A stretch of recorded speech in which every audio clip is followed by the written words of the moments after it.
வணக்கம் நண்பர்களே. டிஎம்கேவை சேர்ந்த அரக்கோணத்தோட எம்பி ஜெகத் ரட்சகன் இவருக்கு வந்து பார்த்தீங்கன்னா அமலாக்கத்துறை 908 கோடி வந்து ஃபைன் போட்டிருக்காங்க. இவர் அப்படி என்ன பண்ணார் அப்படின்னு பார்த்தீங்கன்னா 2020ல் இவர் மேலே வந்துட்டு ஃபீமா அலகேஷன்ஸ், அதாவது ஃபீமா வயலேஷன்ஸ் கேஸ் இருக்கு. ஃபீமானா என்னன்னு பார்த்தீங்கன்னா ஃபாரின் எக்ஸ்சேஞ்ச் மேனேஜ்மெண்ட் ஆக்ட், அதாவது சிங்கப்பூர் அண்ட் ஸ்ரீலங்கா அது இல்லாமல் வேற கண்ட்ரீஸ்லாம் வந்து பார்த்தீங்கன்னா சட்டவிரோதமான பண பரிவர்த்தனை செஞ்சிருக்காரு. ஆர்பிஐக்கு தெரியாம போலி கம்பெனி பேர்ல அங்க ஃபாரின்ல வந்து நிறையவே இன்வெஸ்ட் பண்ணியிருக்காரு. இதுதான் வந்து அவர் மேல இருக்கிற கேஸ். செப்டம்பர் 2020ல வந்து பாத்தீங்கன்னா இந்த வயலேஷனுக்காக இவர் மேல வந்துட்டு அமலாக்கத்துறை வந்து கேஸ் ஃபைல் பண்ணி என்ன பண்ணுறாங்கன்னா இவர் வீட்டில் வந்துட்டு இவர் வீடு அது மட்டும் இல்லாமல் இவர் ஆஃபீஸர்ஸ் எங்கெங்கே இருக்கோ எல்லா இடத்துலையுமே வந்துட்டு சர்ச் பண்ணியிருக்காங்க. பண்ணும்போது வந்து இவங்களுக்கு நிறைய ஆதாரங்கள் நிறைய வந்து எவிடன்ஸ்லாம் கிடச்சிருக்கு அப்படின்னு சொல்லிட்டு போயிட்டாங்க. அதுக்கப்புறம் வந்து பார்த்தீங்கன்னா 2021ல இவர் மேலே கேஸ் ஃபைல் பண்ணுறாங்க. என்ன கேஸ் அப்படின்னு பார்த்தீங்கன்னா இர்ரெகுலர் ஃபாரின் இன்வெஸ்ட்மெண்ட், இந்த மாதிரி கேஸ் ஃபைல் பண்ணுறாங்க. அதை எதிர்த்து இவரும் வந்துட்டு கோர்ட்டுக்கு போகிறாரு.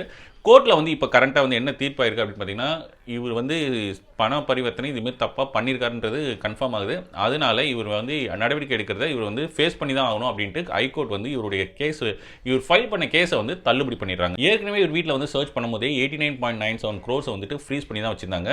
இப்போ வந்துட்டு இந்த இதில் இவர் பிரச்சனைகள்லாம் இவ்வளோ ஆயிருக்கு அப்படின்னு சொல்லிட்டு எல்லாத்தையும் கணக்கு போட்டுட்டு டோட்டலாக இவருக்கு 988 crores வந்துட்டு இவருக்கு மேலே ஃபைன் போட்டிருக்காங்க. 908 crores சாதாரண ஒரு அமௌண்ட் கிடையாதுங்க. அப்போ இவர் வந்து எவ்வளவு அலிகேஷன் பண்ணிருப்பாருன்றதை நீங்களே யோசிச்சுக்கோங்க. எந்த அளவு வந்து பிரச்சனை இருந்ததுன்னா ஃபைனே இவ்வளவு தூரம் இருக்கும். இத்தனைக்கும் பாத்தீங்கன்னா இப்போ அவர் வந்து எம்பியா இருக்கிறவரையே அமலாக்கத்துறை இந்த அளவு வந்துட்டு நோண்டி எல்லாத்தையுமே கண்டுபிடிச்சிருக்காங்க அப்படின்னா அந்த பிரச்சனைகள் வந்துட்டு எவ்வளவு பெருசா இருக்கும்ன்றதை நீங்களே அனலைஸ் பண்ணிக்கோங்க. 908 crores சாதாரண அமௌண்ட் கிடையாதுங்க. 908 கோடி ஃபைன் மட்டுமே போட்டிருக்காங்க. அப்படின்னா அவர் பண்ண அந்த சட்டவிரோதமான பணம் பரிவர்த்தனை எந்த அளவு இருந்திருக்குன்றதை நீங்களே வந்து யோசிச்சுக்கோங்க. ஓகே, இப்போ வந்து நம்ம என்ன பார்க்க போறோம்னா இவர் யாரா அந்த ஜெகத் ரட்சகன் அப்படின்றது நமக்கே தோணல. இந்த அளவு ஒரு எம்பியா இருந்தவரே இந்த அளவு வந்துட்டு ஒரு பிரச்சனையை சந்திக்கிறாருன்னா யார் இவர்? வந்து இப்போ இதுதான் ஸ்டார்டிங் ஸ்டேஜ் கிடையாதுங்க. இவர் ஏற்கனவே இந்த மாதிரி நிறைய ரைட்ஸை வந்து பார்த்துருக்காரு. அது மட்டும் இல்லாமல் கொஞ்சம் முன்னாடி வந்து பார்த்தீங்கன்னா அண்ணாமலை அவர்களே வந்துட்டு டிஎம்கே ஃபைல்ஸ்னு ஒன்று வெளியிட்டார். அதில் வந்து பார்த்தீங்கன்னா டாப்ல இருந்தது யார் அப்படின்னு பார்த்தீங்கன்னா ஜெகத் ரட்சகன் தான். 50,000 கோடிக்கு மேலே இவருக்கு சொத்து இருக்குது அப்படின்ட்டு அண்ணாமலை அவர்கள் வெளியிட்டாங்க. ஸோ அதை பற்றி ஃபுல் டீட்டெயில்ஸ்லாம் யாருக்குமே வந்துட்டு தெரிய வரல. ஆனால் அப்போ சொன்னது வந்து ரொம்பவே ஒரு பெரும் சர்ச்சையாக இருந்தது. அப்படி ஜெகத் ரட்சகன் கிட்ட என்ன இருக்குது, இவர் எப்படி வந்து இந்த அளவு வந்து உயர்ந்தார், டிஎம்கேல இவ்வளோ பவர்ஃபுல்லாக ஒரு என்ன சொல்கிறது ஒரு பொருளாதாரத்தில் இந்த அளவு டாப்பில் இருக்கிற ஒரு எம்பி உருவான கதை வாங்க ஃபுல்லாக பார்ப்போம். இவர் வந்து பார்த்தீங்கன்னா 1950ல் பிறந்திருக்காருங்க. எங்கன்னு பார்த்தீங்கன்னா விழுப்புரம் மாவட்டத்தில் இருக்கிற கலிங்கமலை அப்படின்ற இடத்துல தான் இவர் வந்து பிறந்திருக்காரு. இவர் வந்து பார்த்தீங்கன்னா 10th ஸ்டாண்டர்ட் வரைக்கும் படிச்சிருக்காரா ஒரு சிலர் சொல்கிறாங்க, ஒரு சிலர் 7th 8th வரைக்கும் தான் படிச்சிருக்காங்க அப்படின்னு சொல்கிறாங்க. அதுக்கு மேலே இவரோட ஸ்டடீஸ் வந்து போகல. இவர் அவங்க ஊரில் ஆரம்ப கல்வியை முடிச்சதுக்கப்புறம் இவருக்கு வந்துட்டு பெருசாக வந்துட்டு படிக்கிறதுலையும் நாட்டம் இல்லை, அது மட்டும் இல்லாமல் வேலைக்கு போகிறதுலையும் நாட்டம் இல்லை. ஏதாவது பண்ணி நம்ம ஒரு பெரிய ஆள் ஆகணும், அரசியலில் வந்துட்டு போகணும், இல்லைன்னா பிஸ்னஸ் அந்த மாதிரி அவருடைய தாட்ஸ்லாம் வேறு மாதிரி இருந்தது. அந்த டைம் அதுவும் இல்லாமல் அவர் வந்து எம்ஜிஆருடைய தீவிர ரசிகராகவும் இருந்தார். அதனால என்ன பண்ணார்னா அங்கேருந்து கிளம்பி சென்னைக்கு வந்துட்டு எம்ஜிஆரை பார்க்கணும் அப்படின்ட்டு ட்ரை பண்ணி எம்ஜிஆரோட ஆஃபீஸ்லேயே வேலைக்கு செய்கிறார், ஆஃபீஸ் பாயா. அந்த வேலை வந்து இவருக்கு அந்தளவு பிடிக்காதனால எம்ஜிஆர் கிட்ட போய் என்ன சொல்கிறாருன்னா எனக்கு வந்து இந்த வேலை அந்தளவு பிடிக்கல, நீங்கள் வந்து எனக்கு ஏதாவது கவர்மெண்ட் ஜாப் மாரி ஏதாவது வாங்கி கொடுங்க அப்படின்ட்டு அவர்கிட்ட ரெக்வஸ்ட் பண்ணுறாரு. உடனே எம்ஜிஆர் அவர்களும் என்ன பண்ணுறாருன்னா ஓகே அப்படின்னு சொல்லிட்டு குரோம்பேட்டில் இந்த இபி ரீடிங்லாம் எடுப்பாங்களா, அது கான்ட்ராக்ட் பேஸில் பால் எடுத்துகிட்டு இருந்தாங்க. அதை வச்சுட்டு சரி ஓகே நீ அந்த ஜாப் போப்பா அப்படின்ட்டு அந்த ஜாபை வந்து அவர் கலெக்ட் பண்ணி கொடுக்குறாரு. இவரும் வந்துட்டு அந்த ஜாபுக்கு போகிறாரு. ஆனால் அதில் வந்து பார்த்திங்கன்னா வருமானம் அந்த அளவு இல்லை. என்ன பண்ணுறதுனே புரியாமல் அதுலேயும் வந்து கொஞ்ச நாள் வேலை செஞ்சு திருப்பி எம்ஜிஆர் கிட்டே வராரு. எம்ஜிஆர் கிட்டே வந்துட்டு அவருடைய ஆஃபீஸில் அதாவது சத்ய ஸ்டூடியோலேயே வந்து பார்த்திங்கன்னா முழு நேர பணியாளராக வந்துட்டு சேர்ந்துறாரு. ஃபுல் டைம் ஒர்க்கராக வந்து அங்கேயே சேர்ந்துட்டு ஒரு 5 years வந்து பார்த்திங்கன்னா ரொம்ப சீரியஸாக ரொம்ப சின்சியராக வேலை செய்கிறாரு. எம்ஜிஆருக்கு ரொம்பவே அன்புக்குரியராகவும் எம்ஜிஆர் கிட்ட க்ளோஸாகவும் ஆயிடுறாரு. அதுக்கப்புறம் தான் எம்ஜிஆர் அவர்கள் கட்சி ஆரம்பிக்கிறார். அவருடைய சூழ்நிலை அந்த கட்சி ஆரம்பித்து அந்த மாதிரி வருது. கட்சி ஆரம்பித்த உடனே என்ன பண்ணுறாரு அப்படின்னு பார்த்தீங்கன்னா 1980ல் நடந்த எலெக்ஷனில் இவரை வந்துட்டு உத்திரமேரூர் தொகுதிக்கு வந்து எம்எல்ஏவாக நிற்பாட்டார் எம்ஜிஆர். அந்த காலகட்டத்தில் வந்து பார்த்தீங்கன்னா எம்ஜிஆர் கட்சி ஆரம்பிக்கும் போது ரசிகர் மன்றத்தில் யார் யார் வந்துட்டு ஒரு நல்ல பதவியில் இருந்தாங்களோ ஒரு நல்ல இதில் இருந்தாங்களோ அவங்க தான் வந்து பார்த்தீங்கன்னா எம்எல்ஏ கேண்டிடேட்டாக மாற ஆரம்பித்தாங்க. அந்த மாதிரி சூழ்நிலை தான் இவரும் வந்துட்டு 1980ல் உத்திரமேரூர் தொகுதியில் கேண்டிடேட்டாக ஆனார், எம்எல்ஏ கேண்டிடேட்டாக ஆனார். அந்த எலெக்ஷனில் வந்து பார்த்தீங்கன்னா ஜெகத் ரட்சகன் அவர்கள் எம்எல்ஏவாக ஜெயிச்சார். தென் என்ன ஆகுதுன்னா 1984ல் நாடாளுமன்ற எலெக்ஷன் வருது. இதில் வந்து எம்பியாக செங்கல்பட்டு தொகுதியில் வந்துட்டு இவர் ஏடிஎம்கே சார்பில் நிற்கிறாரு.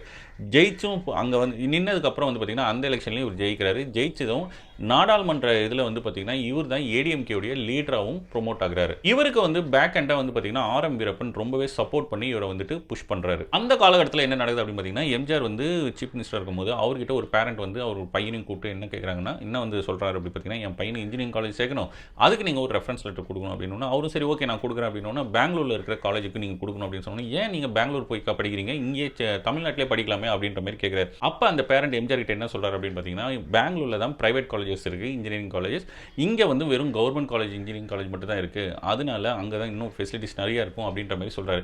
உடனே தான் வந்து எம்ஜிஆரும் யோசிக்கிறாரு, ஏன் நம்ம தமிழ்நாட்டில் பிரைவேட் இன்ஜினியரிங் காலேஜஸ் இல்லை, அதனால வந்துட்டு உடனே வந்துட்டு இருக்கிற எம்எல்ஏஸ், அதாவது அவருக்கு ரொம்ப க்ளோஸாக இருக்கிற எம்எல்ஏஸ் எல்லாம் கூப்பிடுறாரு. அதில் ஜெகத் ரட்சகனும் ஒருத்தர். அவரும் வரும்போது அவர்கிட்ட என்ன சொல்றாருன்னா நீங்கள் எல்லாருமே வந்துட்டு ஒரு இன்ஜினியரிங் காலேஜ் ஆரம்பிங்க நம்ம ஒரு மாவட்டத்துக்கு, அதுக்கு வந்து நானே பர்மிஷன் கொடுக்குறேன், நானே 5 lakhs நிதியுதவியும் கொடுக்குறேன், 5 ஏக்கர் லேண்டும் கொடுக்குறேன் அப்படின்ற மாதிரி இன்ஃபார்ம் பண்ணுறாரு. நீங்கள் ஸ்டார்ட் பண்ணி தமிழ்நாடு மக்களுக்கு வந்துட்டு நல்லது பண்ணுறதுக்காக இந்த ஸ்கீமை நம்ம கொண்டு வருவோம் அப்படின்ற மாதிரி அவர் பிளானில் அதை ப்ரொசீட் பண்ணுறாரு. அந்த காலேஜ் தான் வந்து பார்த்தீங்கன்னா குரோம்பேட்டில் இருக்கிற பாரத் காலேஜ். இப்போ அந்த இடத்துல வந்து பார்த்தீங்கன்னா மெடிக்கல் காலேஜ் இன்க்ளூட் ஆயிருக்கு. இதுக்கப்புறம் வந்து காலேஜ் ஸ்டார்ட் பண்ணலாம் அப்படின்ற மாதிரி இது வந்து ஓப்பன் பண்ணி ஒரு பெரிய ஸ்கீமாக அறிவிக்கலாம்னு எம்ஜிஆர் நினைக்கிறதுக்குள்ளேயே 1987 அவர் வந்து இறந்துடுறாரு. அவர் இறந்ததுக்கப்புறம் கட்சி ரெண்டாக உடஞ்சிருது. கட்சி ரெண்டாக உடஞ்சவொன்னு ஜானகி அம்மாவுடைய தலைமையில் ஒரு அணியும் ஜெயலலிதா அவர்கள் தலைமையில் ஒரு அணியும் போகிறாங்க.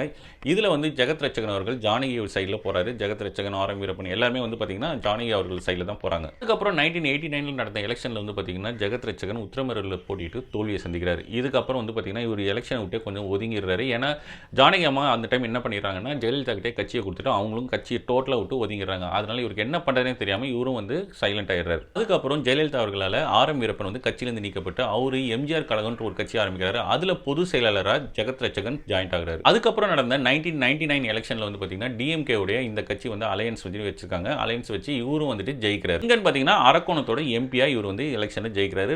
இதுக்கப்புறம் என்ன பண்றாருன்னா 2004ல தனியாவே வந்து வீர வன்னிய பேரவை அப்படின்னு ஒரு அமைப்பை வந்துட்டு உருவாக்குறாரு. இதுக்கப்புறம் தான் வந்துட்டு பிரச்சனைகள் ஆரம்பிக்குது. அப்போ ஆட்சியில் இருந்த ஜெயலலிதா அவர்களும் சசிகலா அவர்களும் வந்து பார்த்தீங்கன்னா இவர்கிட்ட மட்டும் இல்லைங்க, நிறைய எம்ஜிஆரால் அந்த டைம் வந்துட்டு யார் யாரால் பெனிஃபிட் ஆனாங்களோ, அதாவது இந்த மாதிரி இன்ஜினியரிங் காலேஜஸ் ஆரம்பித்து இடங்கள் வந்து எம்ஜிஆரால் பெறப்பட்டு அந்த இதுக்கு ஸ்டார்ட் பண்ணாங்களோ காலேஜஸ் எல்லாமே வந்து பார்த்திங்கன்னா நல்ல பெனிஃபிட்டாக அதுக்கப்புறம் அவருக்கு வந்து நல்ல வருமானங்களுக்கு கொடுக்க ஆரம்பிச்சிருக்கும். அதெல்லாமே வந்துட்டு அவங்க ஆட்சிக்கு வந்ததுக்கப்புறம் ஏடிஎம்கேலேருந்து ப்ரெஷர் வந்து அதிகமாகுது இவர் சைடில். 2004 என்ன பண்ணாருன்னா டிஎம்கே காங்கிரஸ்க்கு சப்போர்ட் அப்படின்னு சொல்லிட்டு அதோட அலையன்ஸ் வைக்கிறார் பேரவையை ஆரம்பித்து.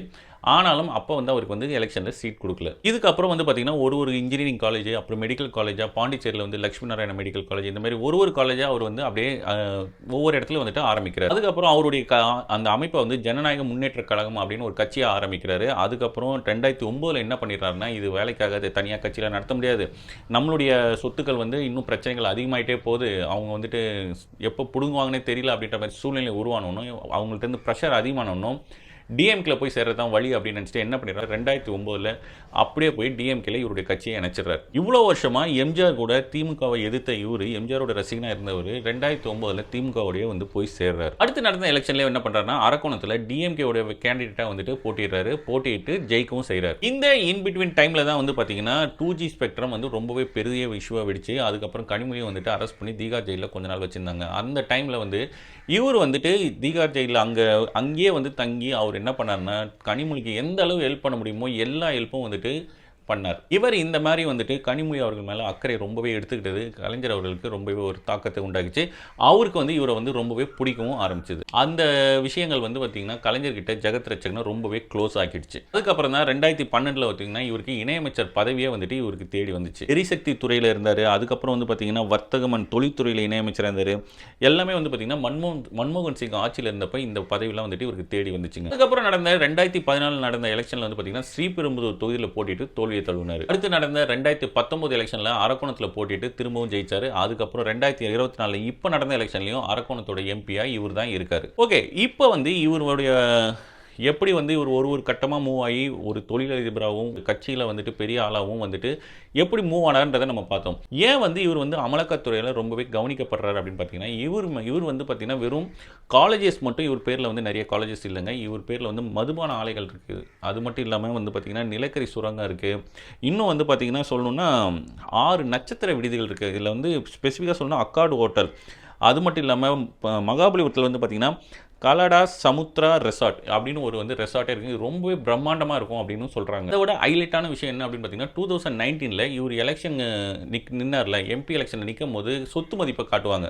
அப்போ இவரோட சொத்து மதிப்பாக இவர் காட்டினது எவ்வளோன்னு பார்த்தீங்கன்னா 115 crores மட்டும்தாங்க. இதுக்கப்புறம் அண்ணாமலை வெளியிட்ட இது டீட்டெயில்ஸ் வச்சு பார்த்தீங்கன்னா 50,000 crores வந்து இவரோட சொத்து மதிப்பு அப்படின்ற மாதிரி சொல்கிறாங்க.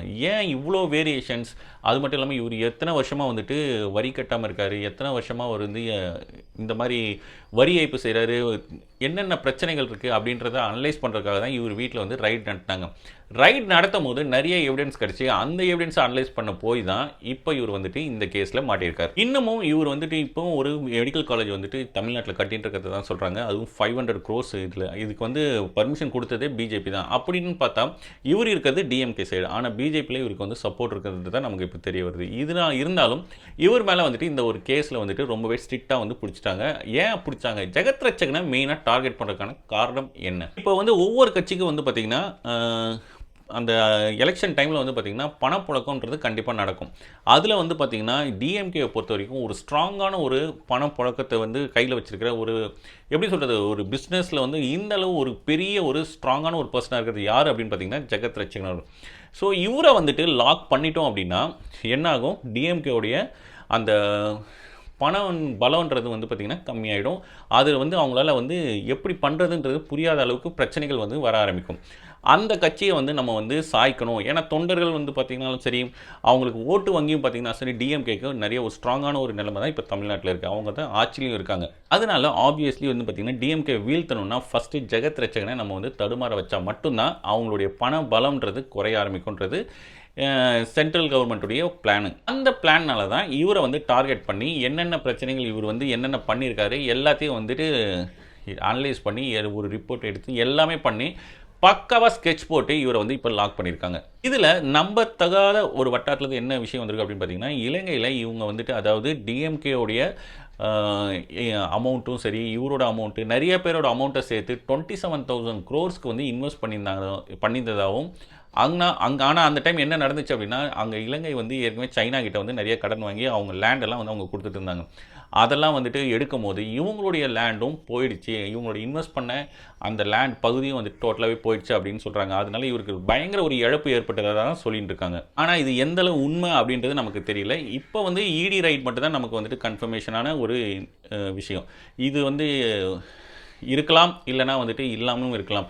இருந்தாலும் ஜெகத் ரட்சகன் அவர்கள் வந்துட்டு கண்டிப்பாக ஒரு பணபலம் மிக்கவர்.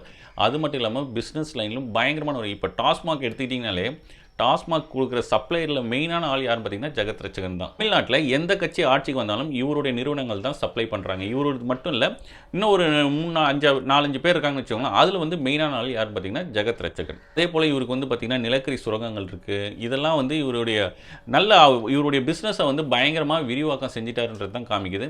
என்ன இருந்தாலும் இப்போ வந்து இவருக்கு வந்து இந்த ஃபைன் போட்டிருக்காங்க. இவருக்கு வந்து இந்த ஃபைனை இவருடைய பண பலத்தை பார்க்கும்போது இந்த ஃபைன்லாம் வந்துட்டு ஒரு விஷயமா அப்படின்னா நமக்கு அப்படி தோணலை.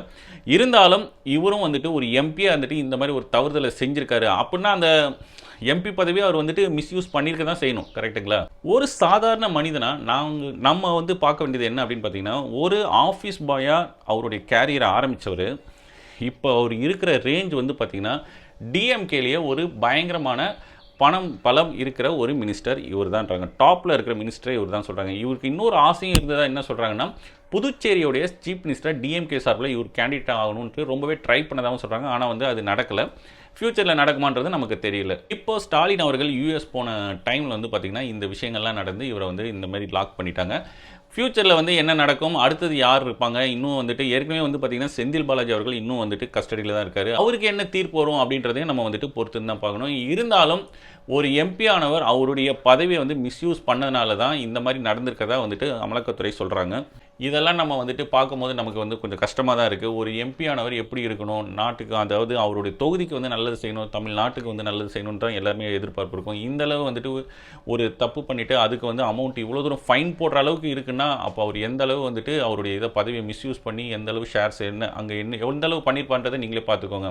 ஒரு சாதாரண மனிதனும் ஒரு சாதாரண விவசாயியும் வந்து பார்த்திங்கன்னா கொஞ்சம் கடன் வாங்கினாலே அவரை வந்துட்டு எந்த அளவு நம்ம வந்துட்டு பார்க்குறோம்.